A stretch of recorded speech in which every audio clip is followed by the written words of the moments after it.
തിരുവനന്തപുരത്ത് തണ്ണിമത്തൻ കൃഷിയിൽ 100 മേനി വിളവുമായി അരുവിക്കരയിലെ യുവ കർഷകൻ. അരുവിക്കര ഇരുമ്പ സ്വദേശി സുധീഷാണ് തണ്ണിമത്തൻ കൃഷിയിലൂടെ വിജയം നേടിയത്.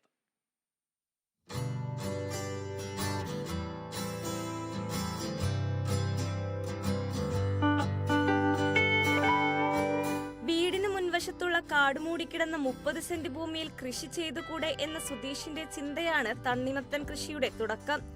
തുടർന്ന് സ്ഥലമുടമ സന്തോഷിനോട് കാര്യം പറഞ്ഞ സുധീഷ് ഭൂമി പാട്ടത്തിനെടുത്തു.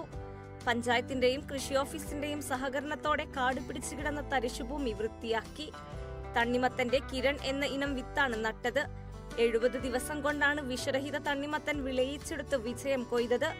കേരളത്തിൽ തണ്ണിമത്തൻ കൃഷിക്ക് സാധ്യത വളരെ കൂടുതലാണെന്ന് സുധീഷ് പറഞ്ഞു.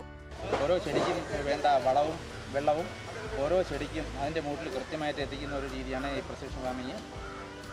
പിന്നെ ഞാൻ നമ്മൾ ഇതിൻ്റെ ഇലകളൊക്കെ കാണുമ്പോൾ അറിയാം എല്ലാം മഞ്ഞളിച്ചിരുന്നിട്ടുണ്ട്.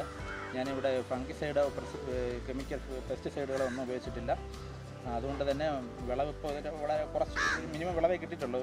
ഇതെല്ലാം ഉപയോഗിച്ചിരുന്നെങ്കിൽ ഈ വിളവ് ഏകദേശം ഇതിൻ്റെ ഇരട്ടി കിട്ടുമായിരുന്നു. ഇരട്ടിയല്ല, അതിൽ കൂടുതൽ കിട്ടുമായിരുന്നു. അതൊന്നും ചെയ്തിട്ടില്ല.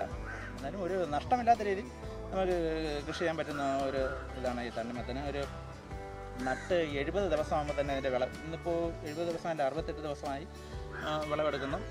ഒരു നല്ല സാധ്യതയുള്ളൊരു കൃഷിയാണ്. ഏകദേശം 3000-ഓളം തണ്ണിമത്തനാണ് വിളവെടുത്തത്. വിവരമറിഞ്ഞെത്തിയവരും നാട്ടുകാരും ചേർന്ന് തണ്ണിമത്തൻ വാങ്ങിയതോടെ മണിക്കൂറുകൾക്കകം തന്നെ വിളവെടുത്ത തണ്ണിമത്തൻ പൂർണ്ണമായും വിറ്റ് തീർന്നു.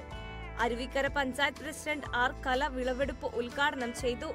സുധീഷിന്റെ തണ്ണിമത്തൻ കൃഷിയിലെ വിജയം കണ്ട് അരുവിക്കര പഞ്ചായത്തിൽ കൂടുതൽ ഇടങ്ങളിലേക്ക് കൃഷി വ്യാപിപ്പിക്കാനൊരുങ്ങുകയാണ് അധികൃതർ. Kerala vision news, Thiruvananthapuram.